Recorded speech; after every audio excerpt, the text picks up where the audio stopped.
Hey, good afternoon, everybody. Tom Stewart here. I'm with Liz Trotter. Our guest today is Matt Donnelly, and this is Smart Business Moves.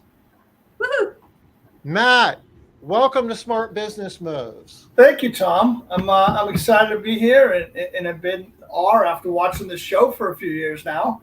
So I very, am, very excited. you know, Matt and I have become friends. He is a very significant part of the Maids franchise brand and has a really large branch up in New England, several locations actually, all under the Maids flag. And through Matt, I've met some other folks from his organization. It's really a cool group of people, and Matt does some really impressive things within the industry, and we're all going to learn something today. We appreciate you taking some time this afternoon to be with us. Thrilled to be here. As Tom said, I mean, I think one of the biggest things I think about scaling, whether we're going from 0 to 500,000 or 5 to 1.5 million, or whatever those points are, the biggest thing is networking and getting out there and meeting people who've been successful, people that are positive, have good vibes, and learning from them. And so, Tom, it's great to have had the opportunity to meet you. We've followed each other, I think, a little bit over the years. We were both in the Ionators, which is not an 80s punk band. Way back. Remember the Active Ion? I do. Yep. I have.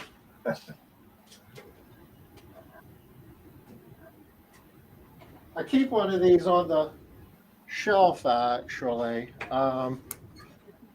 This one is silver plated. Silver edition. But we used to clean with these things, and they were awesome, weren't they? Yeah. It was a great concept. And one thing about Tom, I've always admired about Tom is not only probably I'd say the top 3 or 5 people ever in this industry, but willing to try things. And not everything works for various reasons. And that's okay, because we're not moving forward if we're not trying, and we make mistakes sometimes. And I know I'm preaching the choir probably to everybody that's on this call today.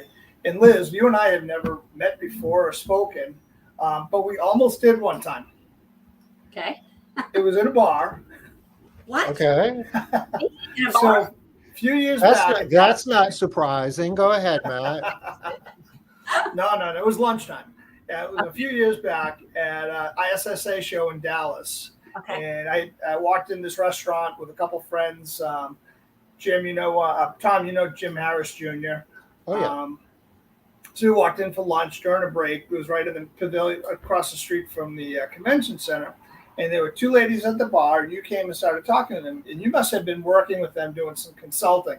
And they were so excited to see you. And they were telling up and down all the successes they were having. I was listening to this, and I wanted to interrupt to introduce myself. Well, one, I was a little too shy. You're like a god out there. Goddess. Oh, yeah. So I was a little too shy, and then they were just so excited. I was like, well, I'm not going to burst. This is just too big of a moment for them. So I let it go. So we were that close to meeting. Dang it. You never know. Ships pass. Whoosh. That's right. I'm glad we're meeting now. I'm excited. But the industry is, it's great for the industry to have you both, and everything you're doing. It just benefits everybody, and the added professionalism, whether somebody's on the franchise side or the independent side, we're all in the same game. We're all doing the same thing. There's enough customers for everybody. So what you've both been doing is absolutely fantastic, and thank you on the part of anybody in this industry. Much appreciated. Gosh, I feel better right now. Thanks, Matt. Well, I do. I guess that pretty much wraps it up for this edition of Smart Business Moves. Succinct. Okay, before we get into any more details, Tom, didn't a report come out today? Consumer price index numbers came out, and I guess there's a top line number which has a whole bunch of stuff in it, but then there's a core, what they call a core number, which are the things that actually can be affected by interest rates, and it's the thing that the Fed's really trying to drive down. And for the last, I'm going to say half a dozen months, maybe more, it was like 0.4% month over month, which if you extrapolate that out as 5% a year or so. Well, it came out to be 0.2% core inflation month over month today, which is half of what it used to be. And there's a whole lot of people excited about that. And I've been so doggone busy today, I haven't even looked at the stock market yet, but I imagine it's doing a pretty good. Yeah. Good day on the stock market. So what does all that mean? It means that the interest rates that the Fed's doing might not be going up as much as quickly. Um, Although they probably will still do another increase the next time they meet here in the next few weeks. But the whole idea of having a really bad economic outcome is looking a little bit better in terms of like a recession or something because of that one silly number. At least not as bad. Right. Yeah. So it was good news. It was good news. It's hard to say with one number one time. So let's see what, but that's a big change. So I don't know. Let's hope. Fingers crossed, everybody. Fingers crossed. Hey, okay. So what else? Do we have anything else that we have to talk about before we? Because I know once we start talking to Matt, The hour will go by. yeah, and we're going to be like, oh my gosh, we're out of time again. You want to talk about some events in August that people might need to be aware of? Yeah, definitely. We need to talk about that. You want to pull up the links, and I'll remind people we have the Maid Central live event that I know a lot of people know about, are registered for already, and because it's a popular event. I almost said ARCSI, but look, I caught myself. ISSA Residential and also Core Profit Builders, we decided to bookend on that event. So if you're going to the Maid Central event, you might want to come in early for the ISSA Residential event or stay late for our event that is how to lead and manage with the numbers. You're going to learn all about these numbers and how to manage your numbers at Maid Central. Well, how about learn how to manage the people that are working for you and lead your company by using that data? That's a piece that gets dropped a lot. So I'm sharing a link off of Core Profit Builders that's going to the ARCSI event. Is that perfect? Yep. I think there is also keep an eye out for this, y'all. There is an assessment going out. It is 50 questions. We'd like to get as many people responding to that survey. It's in 5 different areas. We'll be using some of that data in our my event. No, not my event. The ISSA residential event on my session. My session is running your company, sort of A to Z. So we're going to be talking about 5 different areas, and keep an eye out. That should be coming directly from ISSA, and give us your insight as to where you sit from that survey, and you'll get a little score, tell you sort of what you need to work on and what to pay attention to if you're coming to the ISSA event. That was a lot. I said a lot there. I'm on that, Liz. I'm going to fill it out. I want to make sure we get that link. We can share that a whole bunch of places. A lot of people need to fill that out. Matt, we'll send it. We'll make sure you get it too. Awesome. I am signed up for the event. All right. Excellent. Good. I'll be able to meet you in person then. That's right. Nice. All right. At some bar. No, I'm so rarely at bars that when somebody says that, I'm like, oh, okay. Well, when you're in Charleston, we'll drag you to at least one. You know that. We always go to that one big. Is that a bar? No, it's a brewery. It's a brewery, so it's a bigger bar. It looks like a bar. It's a really big More bar. alcohol. I do love that place. 2 levels. All right. Well, it's getting late, and I don't want to waste any more time that we have to talk with Matt. Matt, tell us a little bit about your story. How did you get involved in the house cleaning industry, and just how did it all start? I got pushed. Okay. So I've been in the industry now since 1995. So it's been a while. Okay. My father was looking to invest in a different business, and I was looking at some different things. We just started looking at franchises, and we looked at different industries, and landed on residential cleaning. And it just seemed like the right fit. It was recurring revenue, scalable, low capital, not something that at any point soon was going to get wiped out by some disruption or technology. So it just checked off a lot of things on the list that made sense, and jumped in. And so I'd say, and I was not an all-star out of the gates by any means. I was probably one of the worst young owners of a residential cleaning franchise. And back then, as a franchise, there were some advantages, but in general, the cleaning space was so much less mature than it is today. Oh, yeah. The easy parts are just throwing an ad, and the yellow pages were good. But overall, it was a struggle the first few years. It was definitely a long learning curve to kind of figure it out. It certainly took a lot of perseverance and listening and banging head against the wall, and slowly things started to go from there. So we started just north of Boston, in probably half a dozen communities, and slowly started growing the area we're serving, and started buying out some other franchises in the area that had decided to do other things. And so through a combination of that over the last almost 30 years now, we now run most of eastern Massachusetts, including Cape Cod, New Hampshire, where I'm situated today, southern Maine. We don't go into Rhode Island or Vermont. So we have 7 to 8 offices, I think, right now, locations. Wow. Okay. So Matt, are you saying that your company is so large you don't know how many offices you have?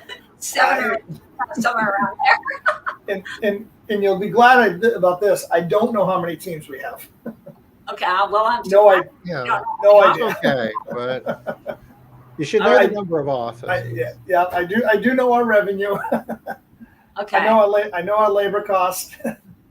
Okay, so those are some good numbers. Actually, Tom, I would love if you would dig into some of the numbers with Matt, because our people do love to hear that data. Love me some KPIs. Yeah. Core KPIs. Yeah. If you're willing to share, so are you willing to share that information, Matt? I'll share what I know off the top of my head. Okay. Awesome. That's more than we could ask for. But we'll ask anyway. All right. Well, tell us what you got. What would small businesses that are, because we have a lot of people that are, in that area that you were back in the day when you said you were a bad business owner. A lot of our business owners are feeling like, I'm a bad business owner. How am I going to get there? It doesn't seem possible. Yeah. I was talking to a $3 million company last week that was saying, I just don't see that it's possible, Liz. Wow, and that's significant. That's a big company in our space. Well, I mean, small in comparison to you, though, right? Less than half your size. And so I think that you could be really inspirational to a lot of these companies that are feeling like, I can't do it. It's not possible. It's interesting. It's like anytime we've taken a jump, whether it be from 2 million to 3 million, or 3 million to 4 million, it's we always try to get back to normal. And in that jump, there's obviously more chaos than usual. But getting back to where it runs and feels like it did at the previous point. Obviously, it looks a little different. But I think about it today. I don't feel like we're that different than we were at 3 or 4 million. We have pretty much the same team in place. We have a fantastic team. Which is obviously the key. They've been with us a long time, and a lot of them just came out of the field and just really grew up in the business. So it's kind of just always trying to get back and making things normalized again, looking at the same KPIs we were looking at before, having the same systems, the same training and continuous training. I guess one of the things early on, and I think it's probably really relevant today, for anybody scaling that. I think the book E-Myth, the E-Myth Revisited, I think was just an essential learning piece for me early on. Okay. But it talks about not having the business be about you and having systems in place and how to go from A to B. That was huge. Really helpful. I would encourage anybody who's looking to scale at all. That's a great resource. And when you say systems, Matt, give us some examples of what you're talking about. You read my mind. Let's we'll start with training. In early on, we were probably back in the late '90s. Put a structured training in place for new team members. It was probably one of the earlier certification programs, and still to this day, I'm a big believer of that. I know there's a lot of variations out there now, and I think not that there's one that's perfect or better than the other. I think the fact that there is that structure in place when a new team member comes in, how their orientation is set up, in that they feel like they're part of something, and that they're trained from point A to point B to point C in a very structured way, and that's communicated up front to them so they understand the expectations. And rolling that right into continuous training. Big believer, in our case, we have weekly continuous training for all our teams, and we break it down into short snippet topics. So not even dusting, it would be something tiny within dusting, say. Left or right, or whatever you want it to be, certain details.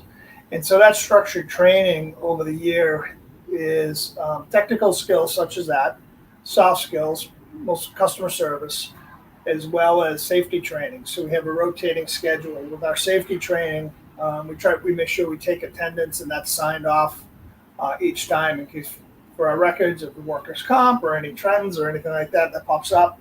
We just want to make sure that we've got ourselves covered there. So safety training might be in a lot of things that are common in the industry now. It's slips and falls, walking on an icy surface, going in the house in the winter, distracted driving. So, when you talk about systems, I'm thinking about, okay, well, you need documentation. You need to say what you do and do what you say. But, Yep. You've got like multiple branches and over a large geographic area, a whole bunch of people working for you. It's a lot more involved than just putting all this on a piece of paper. How do you make all that work? We've gotten at times we've not as smoothly as we'd like it to be, but our management team is pretty they're good at communicating with their branch managers, and smaller branch might be a senior team leader, or a bigger branch might be more senior position. All depends on where we're at the size of that office. But we try to stay in touch with them. So they have daily huddle calls with those folks every day about their day, what that's going to look like, what's happening in training. So the training itself, continuous training, is set up pretty much. They set it up at the beginning of the year, and it runs for the year. So everybody knows week to week what's going to happen. They have a review call, touch base on it, and that takes a lot of different formats these days. Obviously, video is used more now. There's a lot of different tools. Sometimes we'll do it as a Zoom call if it's something we need bigger. We want to make sure that message is precise. And others, show and tell, or have quiz games, and sometimes it's tests from like original certification tests. We'll break those back out again and do some different things along those lines. So you do this weekly, is what I heard, right? That's weekly, correct? And so 52 different topics, and you just run them through. Do you have 52 topics that you recycle yearly, or is it? Pretty much. Well, we have more than that. And then the topics may change occasionally based on trends. If we're seeing a lot of issues with kitchen floors, maybe something like that, and that's going to jump way up. And your safety training changed a lot over COVID, I'm sure. Oh, yes. Right? Yes. A bunch of stuff in there. So as needed. Although I think, as the more professional companies, I think, and there's, a lot of them out there, changed less than we expected. As we looked at it, we were doing a lot, other than wearing masks, a lot of the things we were doing anyways. It's just we didn't really communicate it to the customers that often because customers didn't care. Yeah. Yeah. And then all of a sudden it was like, hey, we're prepared for this. We got this down. Yeah. Nice. Okay. So I think that is a good example of an advantage, like a system that you might have in place as you get bigger that smaller companies don't have. When a lot of the smaller companies were thrown for a loop, they did not have good, strong safety systems in place. Not only did they not have masks, a lot of them weren't using gloves on a regular basis. They weren't disinfecting. They didn't know the difference between cleaning and disinfecting and sanitizing. There was a lot of confusion out there for a lot of companies. So that is a really good example of how, as you grow, you create these systems that can manage. I like that you said you really didn't have to make a lot of changes. Yeah, there was some adapting, and like I said, what do we? And that was a big question at that time. Where do we go with disinfectant? How far do we take it? And it's all do with a lot of those conversations that everybody had at that time. Is that good? Is that bad? Yeah. But we try to have training systems in place early on when we were really small. A lot of the stuff existed then, and I think it allowed us to scale because we weren't figuring out afterwards. Some of it seems silly and overkill when we were really small to be doing these things. But I think it was critical. For instance, how do you handle a complaint when it comes in? And so we had probably an overkill standard operating procedure for that early on, but it carried us a long time of how that got documented, how that got handled. A lot of things that Made Central has built right into it. That we were very conscious of early on because we knew if we were running 2 teams and we were going to be running 6 or 8, then it was going to become more complicated. And $1 million to a $2 million business might be twice the size, but it's exponentially more complicated. So having those systems is critical. And if you didn't have those systems, you would never had known how valuable they were. I mean, I'm working on a concept here, and this is going to be awesome when we do this. I had an epiphany, Liz. I had an epiphany that I love when you do this. There's a difference between growth and scale. Okay. Yeah. And a lot of times we use them interchangeably. In the past, we've written articles about barriers to growth, where you can grow to a certain point and then you just hit a wall and you can't get beyond it anymore. Yep. And typically it's because you have a team issue. You need another layer of management or something from a team standpoint that you don't have, or there's some understanding you need from a financial standpoint in terms of your financial modeling that you haven't figured out, or it's a technology issue. You don't have the technology, and you don't even know what you don't know. You don't know the counter argument it's even holding you back until you have it, and then all of a sudden you're moving forward again. So growth is what you do when it's working for you. You're between these walls, if you will. But when you hit a wall, it's not really a growth thing anymore. It's a scaling thing. You have to scale over the wall in order to. This is a pretty cool concept, right? Yeah, I'm liking it. Yeah. And it's the things that you do that seem silly when you're small that give you the ability to scale over that wall. And you don't even realize that at the time as you're doing it. It's only after the fact, and you look back and say, gee, if I hadn't done that, I would still be stuck at that wall back there. Right. Yeah. That's great. Yeah. Yeah, there's a point. Hey, I can run the customers or run stuff on index cards. Uh-huh. But the earlier a system is put in place, like I Made Central, that just opens up so many opportunities for the growth. It really changes things. Another thing is running clean books from early stage. I've seen so many people in this business, or any business really, they'll run their financials on a napkin or by the bank account, and they got this thing called QuickBooks out there, but they don't want to touch it, and they don't want to put anything in it, or maybe set up a chart of accounts. Let the accountant do that. I'm too busy. I'll get to it later. Oh, when we're making money, I'll put stuff in there. I got a Yeah. shoebox with all this information, and I'll give it to the accountant and let them figure it out. Right. Yep. Yep. And that's another one. I think early on, using so many resources in our industry space now to learn how to do things and have templates set up. That on the earlier the better. From day one. If it's not day one and it's not done, then make it today. I think that's one of those really, really important foundational pieces to running one of these and to be able to have it grow. Because really, the books don't change that much over the years. I mean, as you both know, your income statement and your balance sheet, the numbers may be bigger, or in some cases smaller. But the concept and the complexity of the books really doesn't change that much. So have that in place day one and have it running for you, I think is really important in trying to play catch up and figure it out later. All right, John, don't worry. You haven't missed a ton, but you'll definitely want to go back and listen because, when you're talking to somebody at Matt's level, all of the stuff that he says, he's got lots of little jewels in there that you want to be able to hear that sound just normal to him, like chit chat, but to the rest of us are like, oh yeah, okay, that's important. We gotta, check mark, make sure that we're doing that. So I'm gonna hit on a couple of things. Tom, did you have something you want to say before I start asking a bunch of my questions? No, you go.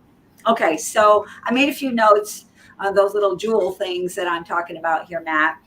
One of the things that you said was you have to have a good team. I think everybody when we did Foundation Scale last year, every presenter that came in that was talking about scale just hammered on the idea of how important the team is, and that it's not just like the individual people, it's the team itself, everybody working together and having the same vision, etc. And you said that team is really important, but that you also pretty much have the same team that you had, I think you said, at 3 million, right? Yeah, for the most part, yeah, it's evolved a little bit, but not a lot. And it's interesting. We just brought back recently during COVID a customer service rep who worked with us 20 years ago and is now relocated to Florida, and she works remotely. But our management team's been with us quite a few years in different capacities, and they've grown with it, evolved with it, and just really know the inside and out so well. And it wasn't like any one individual went from a team member or team leader to a general manager or vice president overnight. It was just a journey. It just kind of happened. And so he's really just trying to involve people slowly over time in different aspects. And one thing I learned early on was putting the horse before the cart. It's like, hey, we're not big enough to hire somebody in the office. Well, if we don't hire someone in the office, we'll never get bigger. Mm-hmm. So it was, and early on, that's a tough leap. Yeah, you have to invest. That's always a hard one. Sarah from Ames, Iowa, she has been a big proponent of this since forever, that she wants to be office heavy, and she believes that if you don't have that workforce, you're not going to be able to grow. So you have to be able to invest in those people to get to that place. All right. So your message is the same.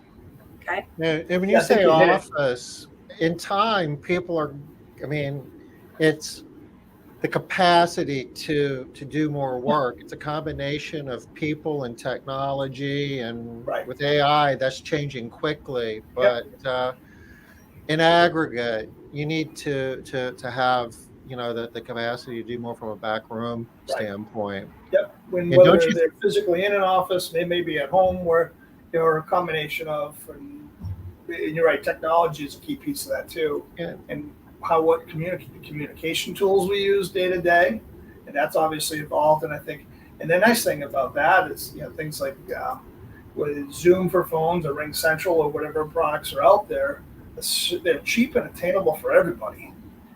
And they make it's a night and day thing compared to those old phone systems we used to Oh have. my gosh, right?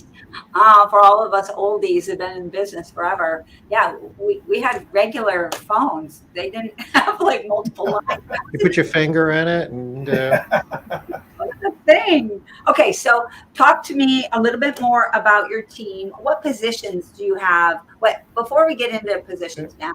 there's one thing I like to throw in before we lose this thought, though, in terms of staffing for where you want to go. Um, Matt, I'm sure you would agree that it's really important to understand your numbers, though, that you don't want to be spending money that you don't have, that Right. you need to make sure that you've got the cash flow to support that. Yep. It might be a little tight in that period of time, but on each of those jumps, but absolutely, the cash flow has to be there. To Okay, make so that step. I think we're on the same page. I just want to dig in a little bit to the details. You had said that you have 7 offices, 6 or 7 or 8 offices. Who knows? You have 7, and you're doing about 7.5 million. I'm guessing, on a run rate. Yeah. and I'm guessing it's not evenly distributed. So, do Right. you have like an office that is very large and small? Like how Yep. is that distributed? Can you explain that just a little bit more? Yeah, they vary from very small because one is this very seasonal area, and the labor market has just changed so much that it's been very, very difficult to recruit. And we're trying to decide how we're going to manage that over time, and things have changed as far as visas and students coming over that were tools we've used in the past. So we have some that might be very, very small, and a couple that are very big. Okay, so um, I'm guessing one of the main things that people do when they have a lot of offices is they have like one person that's doing a job for multiple offices. I'm guessing that's your situation. As far as oversight, Yeah. So yeah, there maybe, is some of that. So depending on the size, if it's big enough, then there would be one person that, they're a branch manager or field manager overseeing all the teams in the day-to-day operational functions of those teams. I'm probably skipping way ahead on this stuff now. I'm thinking about it. Scheduling is centralized. HR is centralized. All the major functions, sales is centralized. So when we say a branch manager, it's really more of an execution position, not operation. So it's hiring, training, quality, more of those aspects. okay. Getting the teams out in the morning, and hopefully they're smiling when they come back in the afternoon. All right. If the So teams are coming back in and out. do you have? So this takes me to another place. Do you have offices at each one of the locations then that people are coming to in the morning and leaving, or? We still do. It's something we're evaluating, and especially the big ones we do. So we still have offices. They really vary in size, and so we're debating if some we should run differently. We've dabbled in some different ideas in the past, like storage facilities and stuff like that, to be far further reaching places where people essentially work out of the house, and then they'll pick up the stuff they need, or a car if they need a car. All right, so the numbers piece that I wanted to get to was around this idea. So you have a lot of offices, you have like a team, some things are centralized, some things are individual offices, like your ops manager, execution manager. So 2 things. One is I'd love to know what all the different positions that you have, and then with your numbers, how do you determine who's paying for what? Do you do it percentage based? Does it change? Does it happen annually? How do you decide that you can afford it? Is it all just the revenue of like the whole entire company? Talk a little bit more about that. As far I try to budget all, and this is something I learned from David Senseman, who is the longtime largest maids franchisee.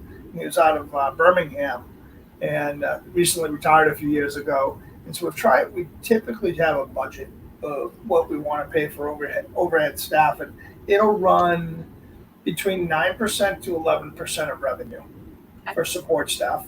And so it runs higher if we've acquired an office or in a growth mode, and we tend to be heavier, and Yeah. and at those points it hits the bottom line a little harder, and it's not always ideal, but it's kind of what we have to be. And then times we're running, it's a smoother growth period, like we're having this year, and then that number's going to run leaner, more like a 9%. Okay. So we'll That's keep good. kind of working within there, and then we keep an eye on, okay, what are workloads? All right. I got my little KPI list over here. That you tell us the things that you remembered. So before we fill in all those numbers here, I got this one 9 to 11. What are the positions that you have Yep. now? So right now we have 3 top managers in the organization. We have a vice president of operations, and she oversees the day-to-day operations, but works very closely with the other. They work in conjunction with each other very closely. So she also handles oversight of our southern offices. We kind of just drew a line. And then we have an operations director who oversees our more northern offices. And then Christina is in office, and she handles a lot of our back end oversight of scheduling, aspects like that. And then between the 3 of them, as far as execution of initiatives and major things going on, then we've got 2.5 is 3 customer service reps, handling phone sales, day-to-day scheduling, customer calls, things like that. So your salesperson and your customer service and scheduling is kind of one job. Yeah. I've always done it that way. And over the years, I've seen and watched people do it a lot of different ways. Where it's super dedicated salesperson or call center. Ours has always been more of a mix and not overly specialized, so people can jump in each other's seats if need be. It's just something that's worked for us over the years. It seems to be working okay. So people might learn something from you. All right. Yeah, it's when we're small. It's kind of what we all had to do, Yeah. and it just kind of stayed. It stayed with that, I think, and it But kept everyone more in tune to the customers. What's that? But you're saying it still works at Yeah. 7%, right? Okay.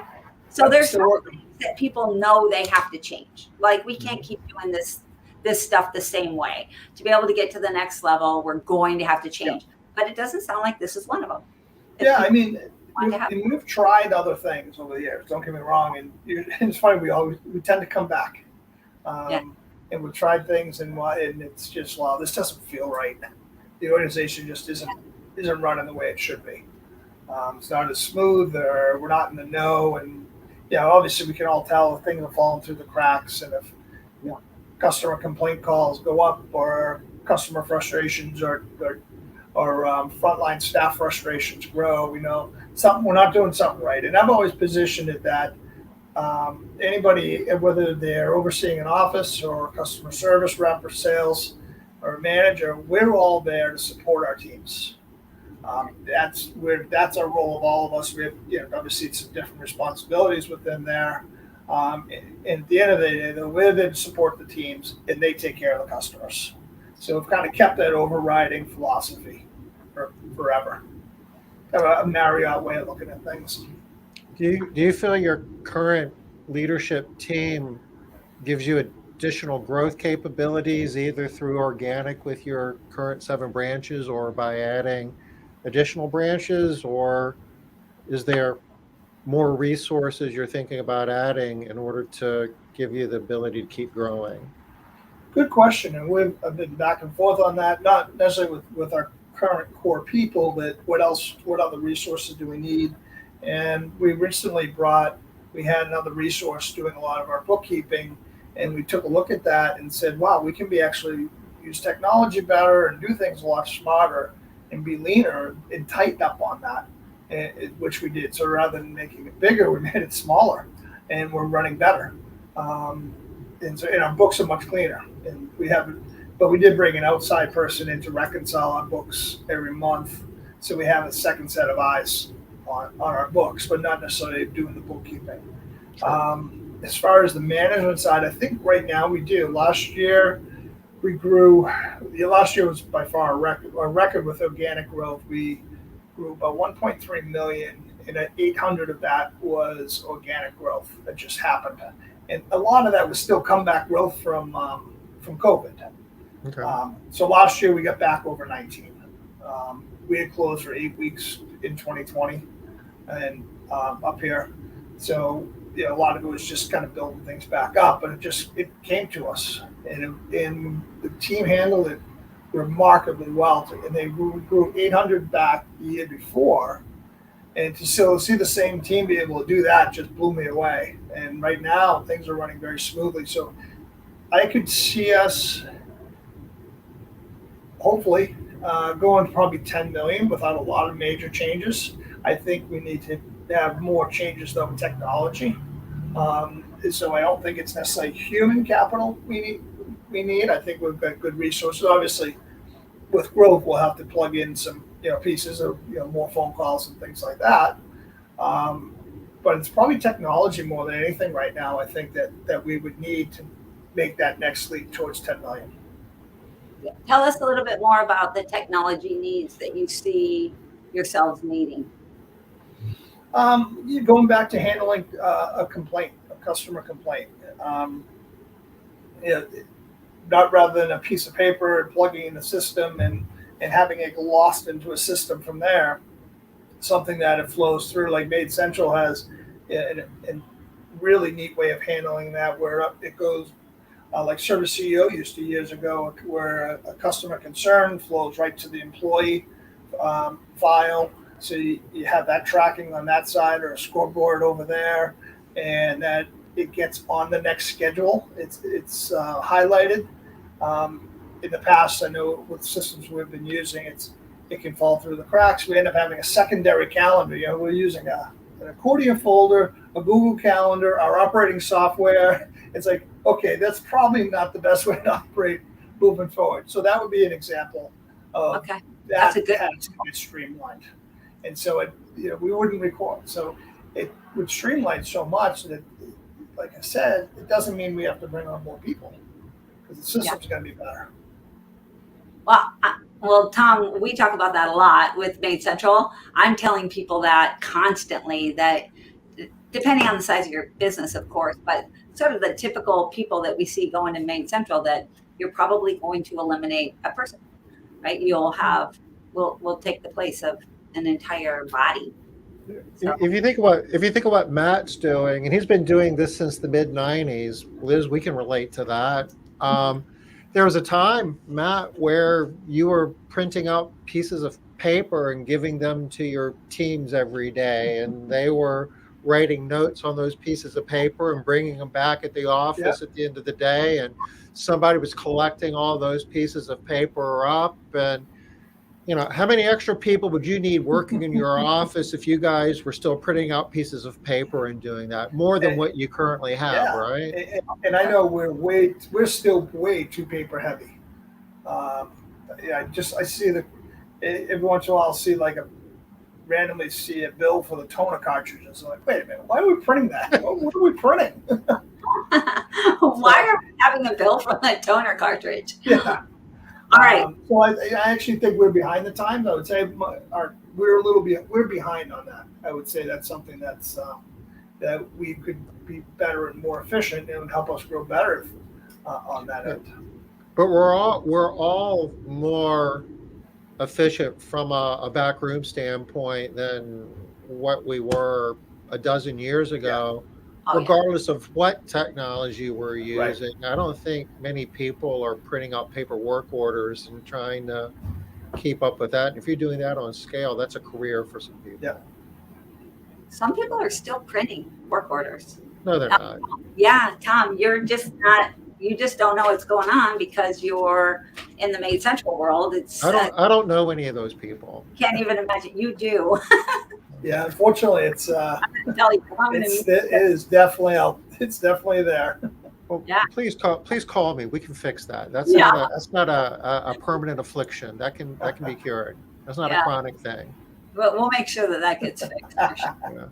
All right, let's talk, because look, already we only have 14 minutes left. I'm stressing out. I got a whole list of questions.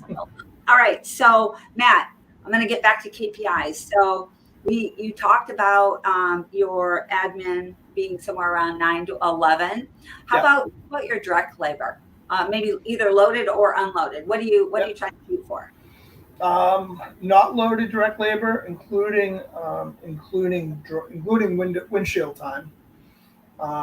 We're running a little bit better now. Have been running heavy with all these wages jumping. Last year, I think we were running around 41, and we're running like 38 to 39 right now. Okay. So that's direct. So that's in home and driving back and forth between homes and the office. Awesome. And how about your I have so many. How about do you know your lifetime value of a client, Matt? I heard there's a software out there that's really good at that.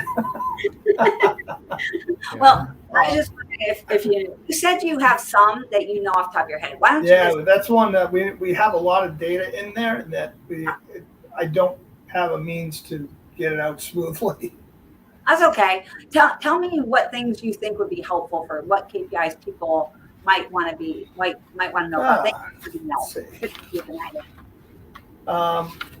Obviously, we're always looking at revenue and comparing. We compare revenue every week to the same period last year because the seasonality tends to be so consistent. And we have some seasonality in our space, in our area, whether it be with holidays or warm and cold seasons. So we're always looking at a week, obviously day, week, month. And I tend to look at week and month and looking at how we're doing compared to last year and what our goals might be. Our team looks at it really on they're looking at a daily basis. They're having a daily huddle on revenue, so they've got a goal set up.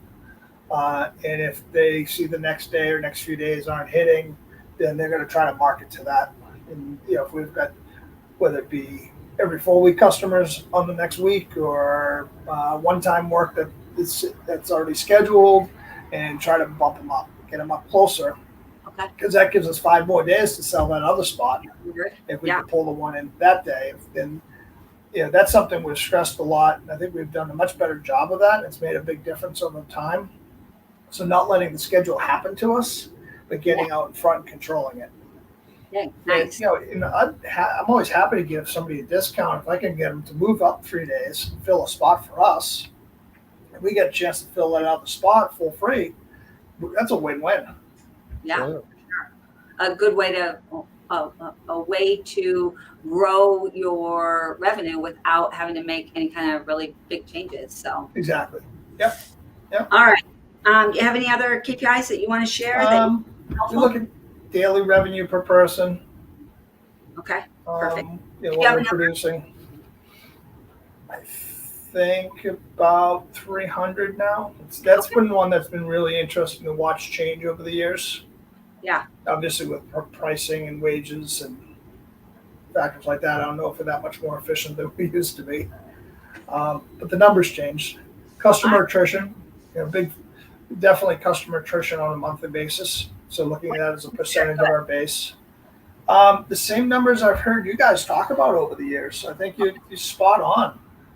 That 4% a month might be an average, but 4% a month, especially as you get bigger, is a tough number to manage. It's a lot of clients. Yeah.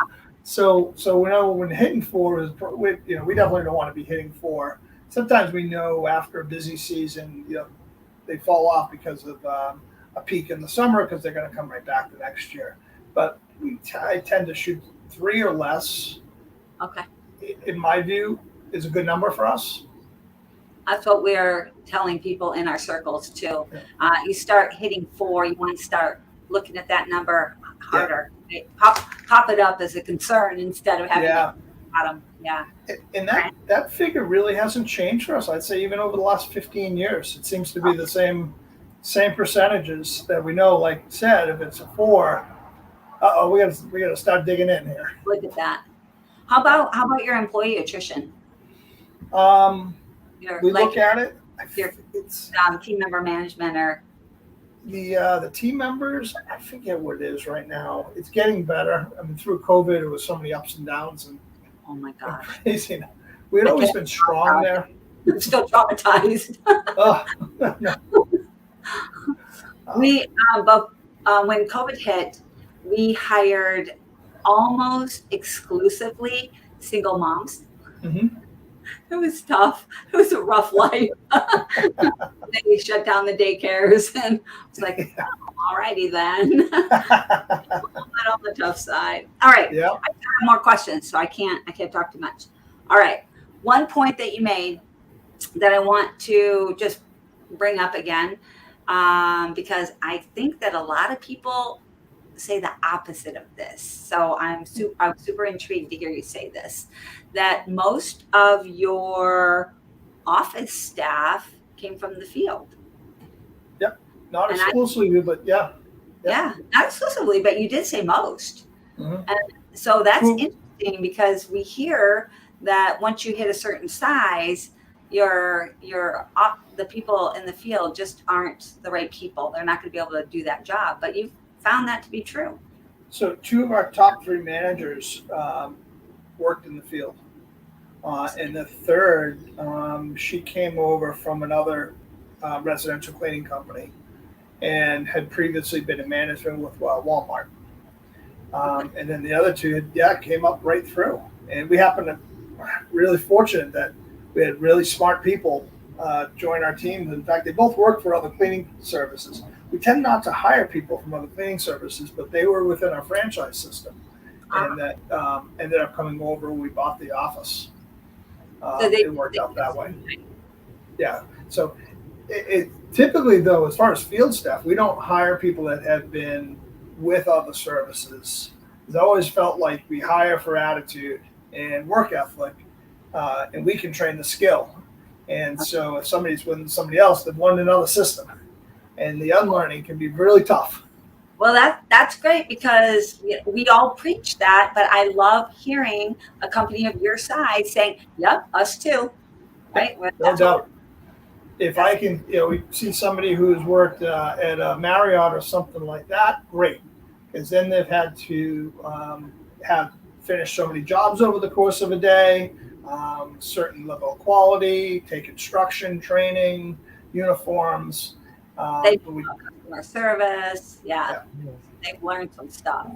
But it doesn't sound like this happened as an accident, though. I mean, you're on top of who you've got working for you and their experience and their skills. And we all probably have people working in our cleaning businesses that have skills and talents that maybe we aren't aware of.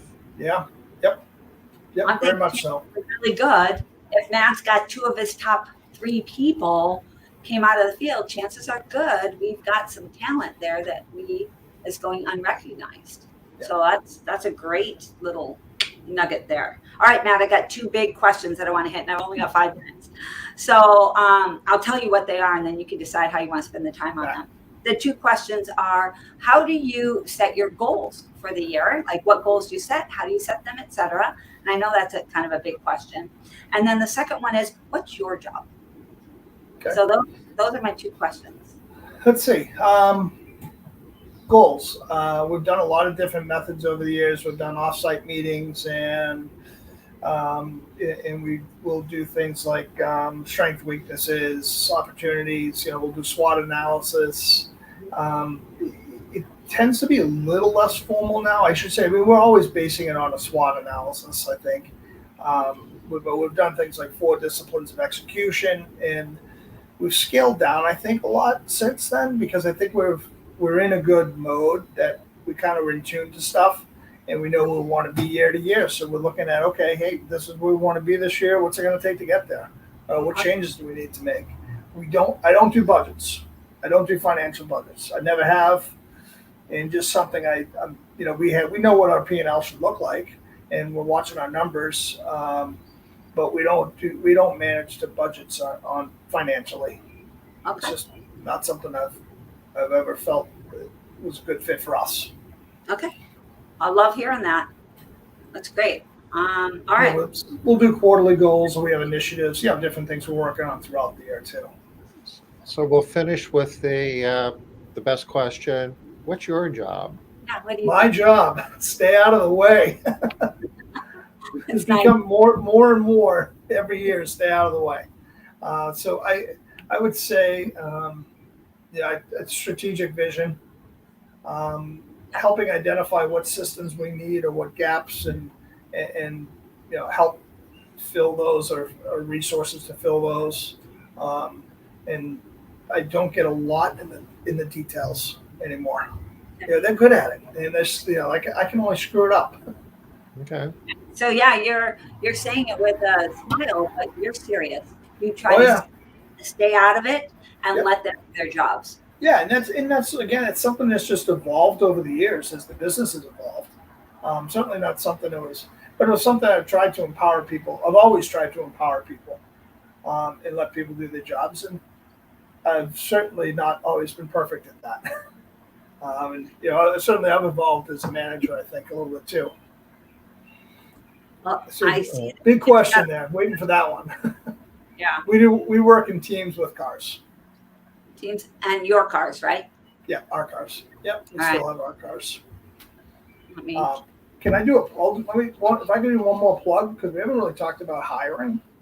Yeah. I'm a big fan of Mel Kleiman's stuff. I know you've had him on here. Oh yeah. Mel, we've worked with him closely over the years, and his book, I think it was hire slow, fire fast, or Fast. something. Right. Love it. It's a great roadmap. So if people struggling in that area, and I've never been a fan of assessment tests. The one he has is awesome, and we use it especially for support staff, customer service staff. And the only times it hasn't worked is because we didn't listen to it. Ah. And it's really about hiring people that have the right values and work ethic and attitude. okay. That is work ethic and attitude. All right. I know. Oh, good. Mel's book there. Hire. Oh, there it is. Manage easy. Yes, another one. He's got a bunch of them actually. But if you just go to Amazon and you type in Mel Kleiman, you'll see his book. He's got his interview questions here. 100+1 top tips.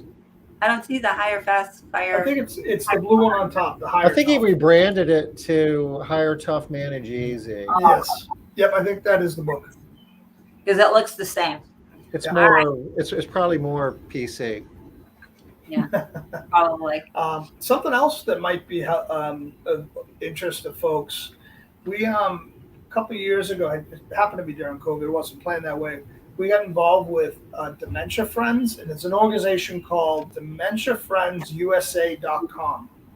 And they have state chapters. And so many of us are serving customers that are aging, and our customers we had 20 years ago are 20 years older.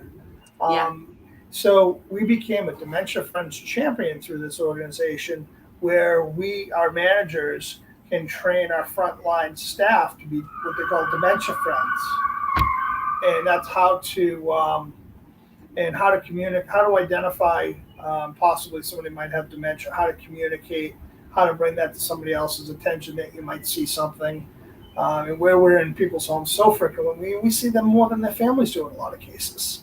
And I've seen it with customers where I've had forever. So that's something that it's a good logo to have on your websites, Facebook pages, and so forth as well.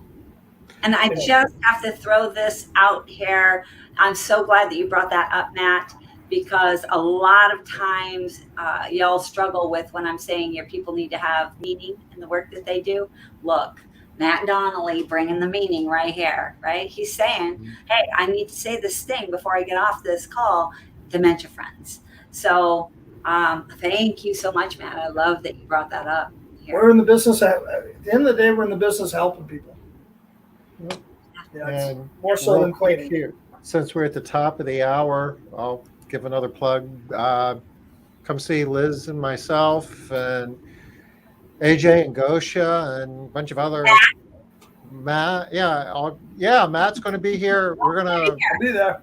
on the 21st of August. I'll drop this link again. Matt, this is the first time you've done Smart Business Moves, but I sure hope it's not going to be the last. I'd love to come back. Oh my gosh, it would be amazing, Matt. I would love to have you back. I feel like we're just kind of scratching the surface. I know. I have so many more questions. I didn't have time to ask. I just wanted to get the ones that I knew people were going to be bugging me for later. So, thank you so much, Matt. Really, really appreciate it. Thank you. So, Yeah, feel free to share my contact information. Okay. I If mean, somebody wants to I'll reach probably out push to you, towards my Matt, that's a team. good point. What's the best way, if somebody wants to continue the discussion, what's the best way for them to reach you? My email is mattd at themaidsma.com. So you don't want us to give them your personal cell number? That's 617 No. 953 No, 3575. no. My desk line is 978 357 5535 is my desk line. All right. Okay. All right, y'all. You Thanks, heard folks. that. Right? He's about helping. He really is. Thank you, Matt. We'll do Leave a this voicemail. again. I check I go through visual voicemail. Thank You guys have an awesome week. We'll be back this time next week, 5 o'clock Eastern. Until then, take care. Bye-bye.